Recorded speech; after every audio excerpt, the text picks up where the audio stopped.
సప్తపది Andhra Bhoomi mini నవల చివరి భాగం. ఇందులో జ్యోతి, మధు ఎవరాంటి? మీకు తెలుసున్న వాళ్ళ, లేక మీరు రాసే కథలోని పాత్రలా? జ్యోతిని ఎదురుగానే ఉంది కదమ్మా.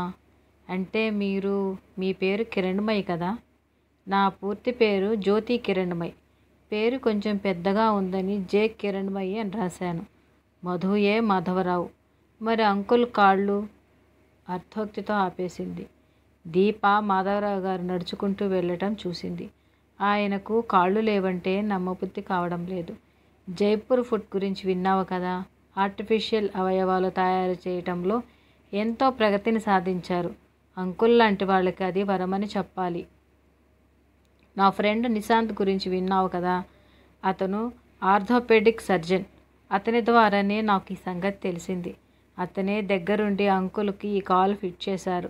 రెండవ కాలు పాదం మాత్రమే. అందుకే ఇప్పుడు వీల్చైర్ అవసరం లేకుండా పోయింది. కానీ చాలా రోజులు వీల్చైర్లో ఉండటం మూలంగా చాలా రోజులు కష్టపడితే కానీ ఆ ఫిట్టింగ్ సరిగా అమరలేదు.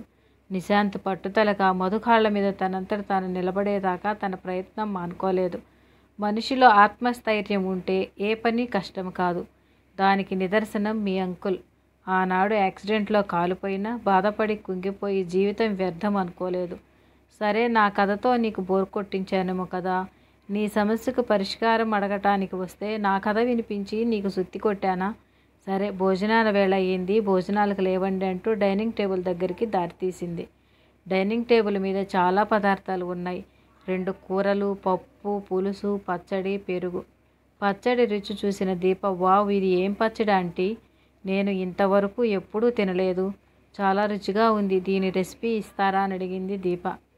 నువ్వు నవ్వుతావేమో. అది గరికెల పచ్చడి. చిన్నప్పుడు ఏమీ లేకపోయినప్పుడు దానితోనే కడుపు నింపుకునేవాళ్ళం. ఇప్పుడు అన్నీ ఉన్నా ఆ పచ్చడి నా పాత జీవితం గుర్తు చేస్తుంది. మా అమ్మ ఆప్యాయత కనపడుతుంది. అన్ని కష్టాల్లో కూడా తను నిబ్బరంగా ఉండి మమ్మల్ని ముందుకు నడిపించి మా అమ్మ నాకు ఆదర్శమూర్తి. ఈ పచ్చడి తిన్నప్పుడల్లా ఆవిడ నా పక్కన ఉన్న ఆ మధురానుభూతి నన్ను ఇన్నాళ్ళు ముందుకు నడిపించింది. I can't believe it. గడ్డితో ఇంత బాగా పచ్చడి చేయవచ్చా? అమేజింగ్ అంటూ మీ దగ్గర నేర్చుకోవాల్సినవి చాలా ఉన్నాయి. చిన్నపిల్లలా సంబరపడింది. వాళ్ళిద్దరి మధ్య శ్రోతలా మిగిలిన మాధురి దీపను చూసి చాలా సంతోషించింది. తాను ఏమి ఆశించి కిరణ్ దగ్గరకు తీసుకువచ్చిందో ఆ ఆశయం నెరవేరుతుందన్న నమ్మకం కలుగుతుంది. భోజనాలు అయ్యాక తిరిగి డ్రాయింగ్ రూమ్లోకి వచ్చి కూర్చున్నారు. ఇప్పుడు చెప్పమ్మా, నీ సమస్య ఏమిటి? శేఖర్ నీకు ఇంటి పనుల్లో సహాయం చేయుడు, అంతే కదా? మీ అత్తగారు ఉద్యోగం చేసేవారా? లేదు ఆంటీ, ఆవిడ హౌస్ వైఫ్. శేఖర్ ఇంటి పనుల్లో కలగ చేసుకోకుండా ఉండడానికి కారణం బహుశా అదే అయి ఉంటుంది. మనలో చాలామంది మగపిల్లవాడంటే అపురూపంగా చూస్తూ ఉన్నారు. మగపిల్లవాడంటే పున్నామ నరకం నుంచి తప్పించేవాడని, మగవాడు ఇంటి పనులు చేయటం నామోషిగా భావిస్తారు. మీ అత్తగారు అలా ఆలోచించకపోయినా మగపిల్లవాడు ఇంటి పనులు చేయటం అవసరం లేదని, అతనికి ఆ పనులేమీ నేర్పి ఉండదు. ఇంట్లో వాళ్ళ అమ్మ చేసే పనులన్నీ నువ్వే చేయాలన్న భావం అతనిది అయ్యి ఉంటుంది. ఆ విషయంలో అతనిలో మార్పు రావాలంటే నీలో కొంచెం సహనం అవసరం. చిన్న చిన్న విషయాలకు సంసారం విచ్ఛిన్నం చేసుకోవటం మూర్ఖత్వం అవుతుంది. ఈ జనరేషన్ వారు బాధ్యతలు విస్మరిస్తున్నారు. హక్కులు కావాలి కానీ బాధ్యతలు వద్దు. రైట్ అండ్ డ్యూటీ వేరు కాదు. హక్కు పక్కనే బాధ్యత కూడా ఉంటుంది. హక్కులు కోరుకున్నప్పుడు బాధ్యత కూడా నిర్వర్తించాలి.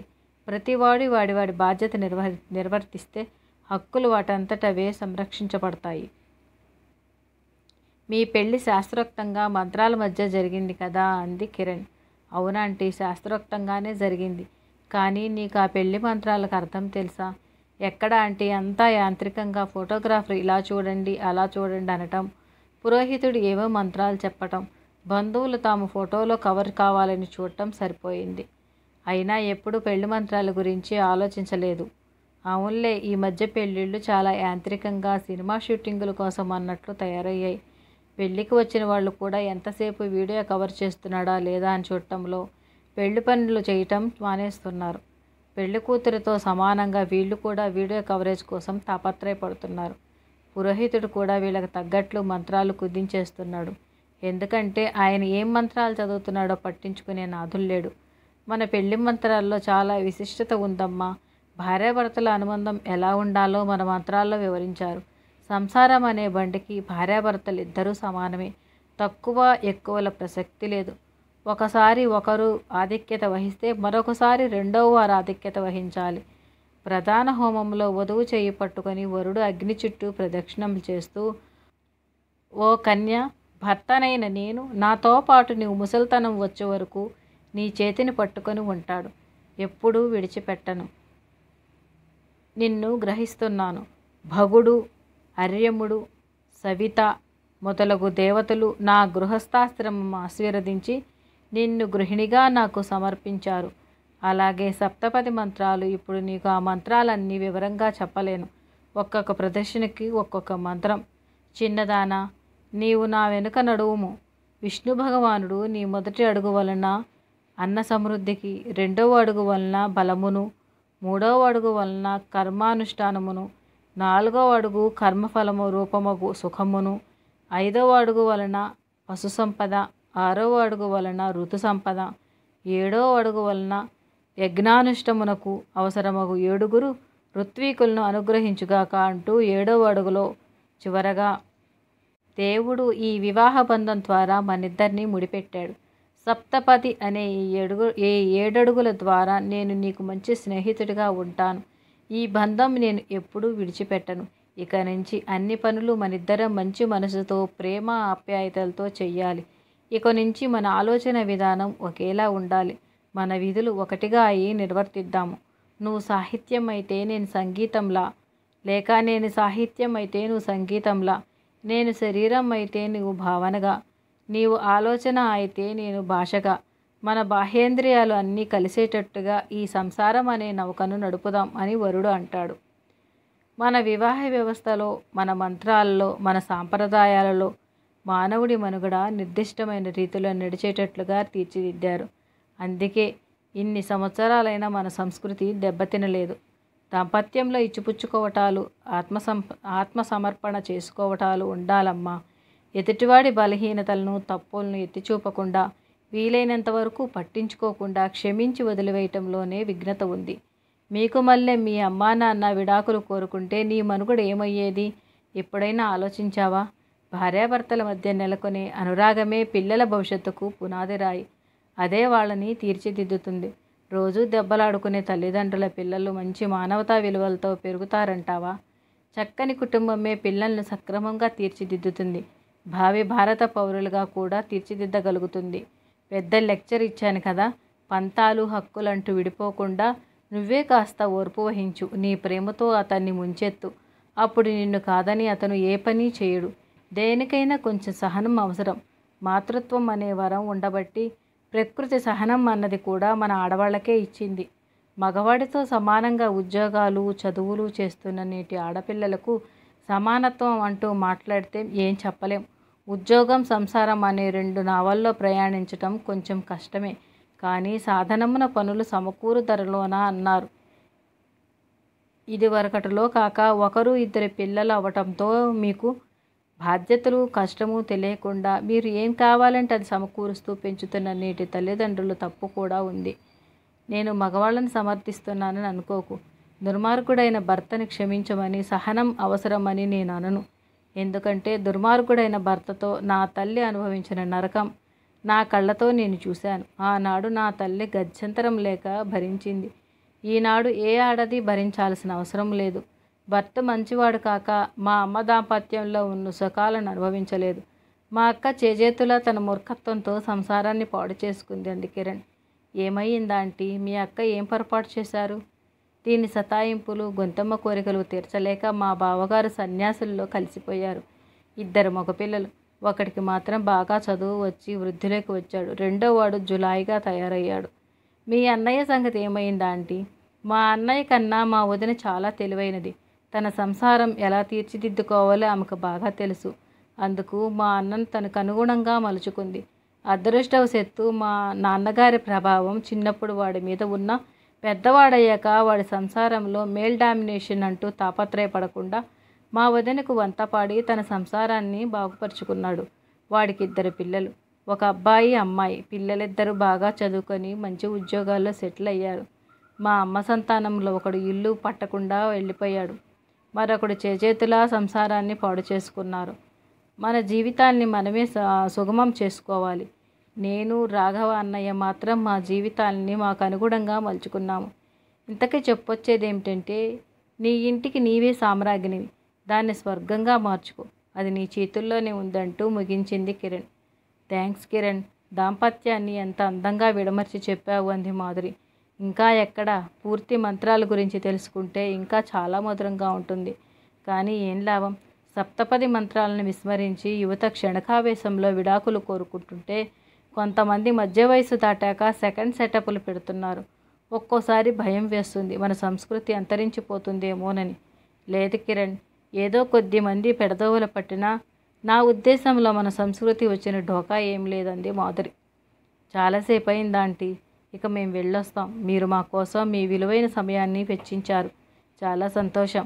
మీరు చెప్పినవి పాటించడానికి ప్రయత్నిస్తాను అంది దీప. ఉంటాం కిరణ్. మా దీపకు నువ్వు, నీ మాటలు నచ్చాయి. అది కాక నీ గురించి ఎక్కువ వివరాలు నాకు తెలియవు. చిన్నప్పుడు కలిసి చదువుకున్నప్పుడు మన ఫ్యామిలీ వివరాల గురించి తెలుసుకునేంత వయసు, అవసరం రెండూ లేవు. ఆ తర్వాత చాలా కాలానికి కలిశాక సరదాగా గడపడం తప్ప వ్యక్తిగత వివరాల జోలికి వెళ్ళలేదు. నిజంగా జీవితంలో చాలా ఒడిదుడుకుల్ని ఎదుర్కొన్నావు. నిజంగా నిన్ను మెచ్చుకోకుండా ఉండలేకపోతున్నాను. పరిస్థితులను మనకు అనుగుణంగా మలుచుకోవటంలో మనం జీవితంలో చాలా సాధించవచ్చని నీ జీవితం ద్వారా నిరూపించావు. నీ జీవితం ముందు తరం వాళ్ళకి మార్గదర్శి అవ్వాలి అంది మాధురి. ఇద్దరూ లేచి కిరణ్ నుంచి సెలవు తీసుకొని ఇంటికి బయలుదేరారు. మర్నాడు పొద్దున్నే కాఫీ తాగుతూ, నేను బాంబే వెళ్ళిపోతానత్తా అంది దీప. అదేం, నీ సెలవులు ఇంకా ఉన్నాయి కదా, ఇంకో 2 రోజులు ఉండు. లేదు, రేపొద్దున ఫ్లైట్లో వెళ్ళిపోతాను. సెలవు క్యాన్సిల్ చేసుకుంటాను. శేఖర్ని ఇబ్బంది పెట్టడం ఎందుకు? నేను లేకపోతే తనకు తోచదు. వెళ్ళిపోతాను. మేనకోడి మాటలకు ముసిముసిలు నవ్వులు నవ్వుకుంది మాధురి. విడాకుల ప్రసక్తి తీసుకురానందుకు చాలా సంతోషించింది. సమస్య చాలా సులువుగా పరిష్కరింపబడింది. అలాగే దీపు, నీ ఇంటికి వెడతానంటే నేను ఎందుకు వద్దంటాను? తప్పకుండా వెళ్ళు. ఈసారి శేఖర్తో కలిసిరా. అలాగే అత్త. పోనీ నువ్వు మామయ్య రాకూడదు? బాంబే చూసినట్లు ఉంటుంది. అలాగే అక్కడి నుంచి గోవా కూడా వెళ్ళవచ్చు. చూద్దాంలే. నువ్వు ముందు వెళ్ళి మీ అపోహలు తొలగించుకొని సెటిల్ అవ్వండి. అప్పుడు నేను మీ మామయ్య తప్పకుండా వస్తాం. సరేనా? అలాగే అత్త. అన్నట్లు టికెట్ బుక్ చేసుకోవాలి. నా పెట్టె సర్దుకోవాలంటూ ల్యాప్టాప్ ఓపెన్ చేసి టికెట్ బుక్ చేసుకొని మర్నాడు ఏ ఫ్లైట్లో ఉందో చూసుకొని అది ఆన్లైన్ బుకింగ్ చేసుకుంది. రేపు మధ్యాహ్నం ఫ్లైట్కి దొరికిందత్తా. అందులో వెళ్ళిపోతాను. అలాగే, మధ్యాహ్నం బజారు పెడదాం. నీకు కావలసిన డ్రెస్సులు ఏమైనా కొనుక్కుందు కానీ. పెళ్ళయ్యాక మా ఇంటికి మొట్టమొదటిసారి వచ్చావు కదా, అందుకని నా తరఫు నుంచి నీకు గిఫ్ట్. దీప తిరిగి వెడుతుందని తెలిసి మాధురి భర్త కూడా సంతోషించాడు.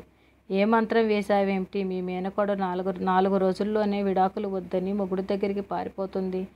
మంత్రం వేసింది నేను కాదు, నా స్నేహితురాలు జ్యోతి. ఎవరైతేనేమి కథ సుఖాంతమే కదా, అదే కావాలి అన్నాడు. ఇది జరిగిన 6 నెలలకు కిరణ్మయికి ఒక ఉత్తరం వచ్చింది. నాకు ఉత్తరాలు రాసేవాళ్ళు ఎవరబ్బా అంటూ ఉత్తరం విప్పి చదివింది. ప్రియమైన ఆంటీకి దీపవ్రాయు లేఖ. తెలుగులో ఉత్తరం లేఖ అనే కథ అంటారు. ఈ 6 నెలలు ఏమైపోయానని ఆశ్చర్యపోతున్నారా? లేక మిమ్మల్ని మర్చిపోయాననుకున్నారా? మిమ్మల్ని మర్చిపోవటం అంటే నన్ను నేను మర్చిపోవటం లాంటిదే. మీరు మాకు చేసిన సహాయానికి చాలా చాలా థ్యాంక్స్. కాలం మారినా పోకడలు మార్చుకుంటున్నారు కానీ మనస్తత్వాలు మారటం లేదు. మారిన కాలంతో పాటు మన అలవాట్లు, మనస్తత్వాలు మార్చుకోవాలి.